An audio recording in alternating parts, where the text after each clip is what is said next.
Ronald McDonald House is a charity. Basically, their mission is keeping families close. So what they really want to do is, through the hardest time of your life, whether you have a sick child or the unimaginable happens, they want you to be close to your child and not have to worry about where you're going to stay, where you're going to eat, and how you're going to be able to pay for that.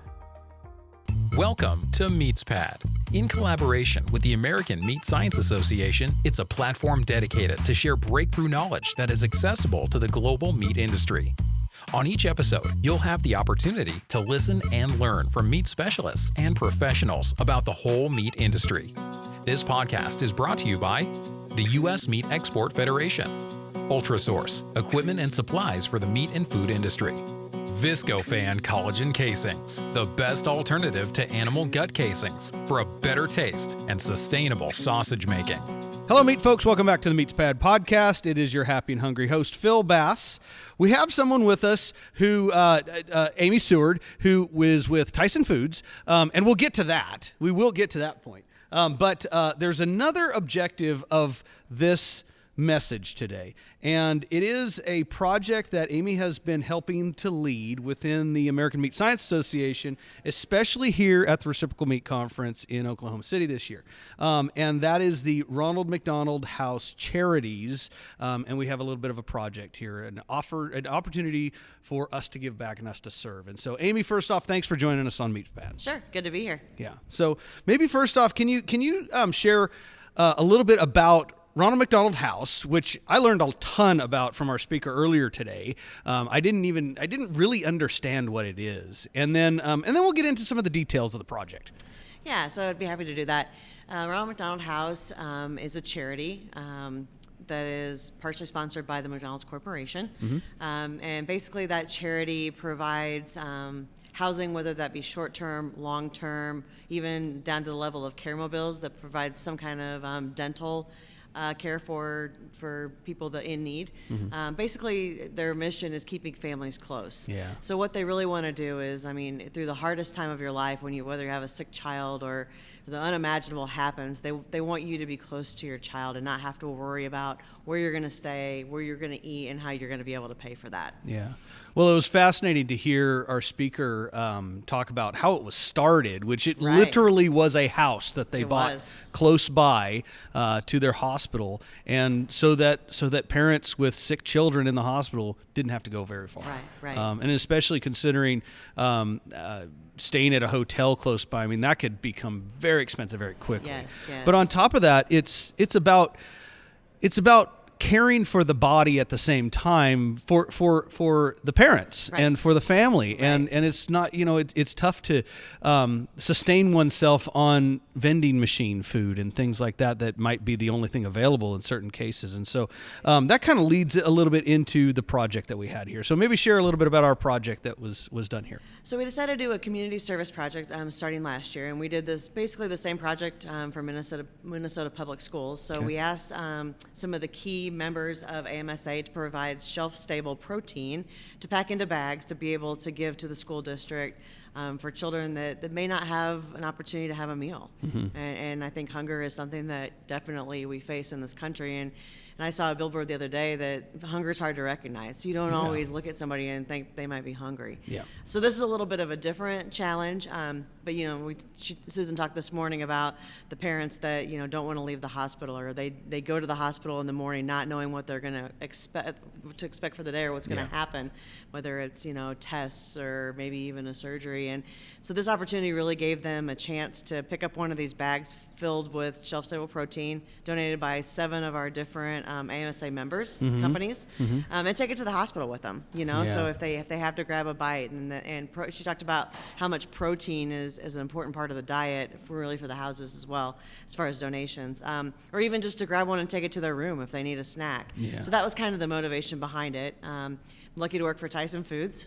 We are McDonald's largest global supplier. Wow. And so our McDonald's business unit always says, that's our charity of choice, and it really is. Yeah. So we support them all the way from the Global Impact Fund globally, all the way down to the local chapter level, whether that's participating or sponsoring a golf tournament, which many of them have. I think the Oklahoma City one's actually this afternoon. Okay. So Susan was heading there after she left today. And even Meals from the Heart. So that's a really cool program where they They provide lunch and dinner. Most houses provide lunch and dinner every day. So they give companies or organizations an opportunity to sign up to prepare these meals. And it's kind of like a chef for a day. So you get to, some houses, actually the larger ones in Chicago, actually have their own chef on staff. So that's a little bit different. They actually procure all of the food and the ingredients, and then you go in and make the recipe, all the way down to the smaller chapters where you actually go grocery shop and you come up with your own menu, and then you go in as a team and cook dinner for the house. And it's really fulfilling, because you see the families start to come in, and you can see the look on their face. Some of them may have had a good day, or you can tell when they've had a bad day. Yeah. Some have their children with them if they're not, in the hospital and able to be like on an outpatient basis. But that if they don't have their child, that they're, facing a night probably without seeing their child until the next morning. But it's great. I love to do that. We do it as an R&D team. So I'm actually a principal food scientist on our global McDonald's R&D business. So our R&D team gets together and does that, and so do some of our sales teams as well. There's something about human nature that just feels so good to help others. It does. Yeah. And if it doesn't, I don't think you've done it yet. So give it a try, Right. These are folks that are really struggling in some cases. And it's tough to keep a positive outlook on things if you are indeed hungry or you're not getting the right nutrients. Right, And so this is an opportunity. It's not, it's hard for us all to go in and maybe have that conversation with somebody, but we can at least give them something to fill their belly that's going to make them feel good, that also tastes really good as well. And so when the project was happening, and I was actually today, we started around 9:15 or so filling bags. How many bags did we get filled? 800. 800 bags with some Yes. pretty good goodies in there. And it's not just junk food, guys. No, this is it's definitely not. high quality protein that's also shelf stable, so we don't have to worry about refrigeration, of course. But I'll tell you something. So I went in there, and I did get a chance to fill a couple bags, and it felt good to Nice. do that. We got to write a couple notes for whoever it is that the anonymous receiver that's out there. That was kind of nice too. They got to write on the back of the card, I saw some "Have a good day." Exactly. Hope your child gets better soon. Yeah. It's nice. Well, people, even though it's just a very small snapshot moment in time for you that you're writing it, it will make a difference in somebody's day. I went back after I went around and was visiting with some other folks throughout the day, I went back and long before lunch, that room was done. I think they were done by like 10:30. We filled 800 800 bags. yes. And I was hoping to go back in there and maybe fill a couple more. And so it was amazing to see the giving nature of our little family here, the AMSA family. And that was primarily undergraduate and graduate students. That was like kind of their community, their actual project. So it was nice to see them in there. And one thing that really I was really proud of. So after Susan got done today, she had a graduate student from Texas A&M come up and stop her and say, "Wow, I had no idea what Ronald McDonald House was really about, but I want to get involved. How can I get involved?" And so I suggested that some of the meat science students at Texas A&M, they are huge on barbecue, right? Yeah. And they have the barbecue boot camp and some of those things. I said, make some barbecue. Go serve a meal. And she's like, "That's a great idea. I'm going to take it back to the team." So I think whether it's donating to a cause like RMHC or even giving back to AMSA, it's really great to get our students involved at a young age and really kind of cement that mindset in them to always contribute and give back. Yeah. Well, that is just fantastic, and I appreciate you helping lead this charge. Sure. And I'm looking forward to the next one, and hopefully we do have plans for another at some point. Since 1883, Ultrasource has been a trusted supplier to the food industry. Ultrasource provides superior kill floor, processing, packaging, and labeling equipment and operational supplies. Let's shift gears just a little bit, and I want to hear. You already mentioned you're a research scientist with Tyson Foods, and without telling the whole story, maybe, but tell us just a little bit about what that means. What is it that you guys work on? So we're kind of structured within the U.S., our U.S. business, and McDonald's has 14,000 plus restaurants in the U.S., so huge business, right?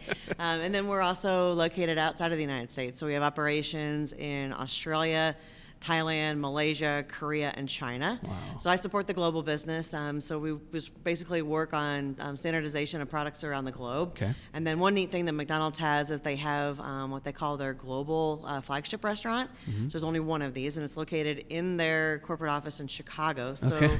they bring in products from around the globe on a quarterly basis.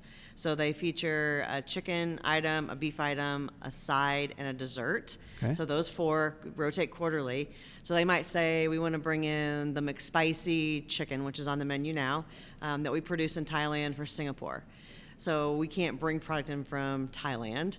So we have to localize that to the United States. So that's one of my main responsibilities is supporting that menu. To recreate that. Recreate that, yes. And it's really cool to see it come to life in the U.S. Yeah. Absolutely, bringing global tastes in too, Yeah. in a very pun intended, I guess, consumable manner, in a very Right. digestible manner, right? Right. So they call that actually the global favorites. So That's awesome. Yeah, it's great. How cool! Well, and I like to ask our interviewees, how did you get into meat science? You know, many of us stumble into it. Some of us with the crowd that's out there in the hallway, some of them were born into it. Right, absolutely. But tell us a little bit about how you became a meat scientist. So I got a livestock judging scholarship to go to Oklahoma State University. Really? Yeah. So I got my undergraduate in animal science.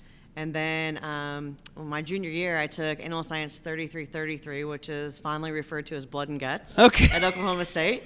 And I absolutely loved the class. And by the end of that semester, I knew that I wanted to get my master's in meat science.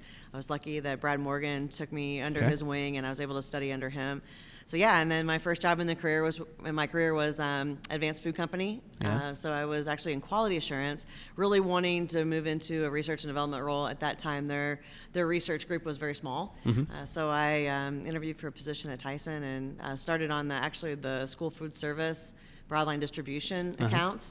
And then I did that for 2 years and then moved on to McDonald's on the U.S. business. Did that for about 15, and the last 3 have been on the global side of the business. Wow, how about that? Yeah, it's great. Yeah.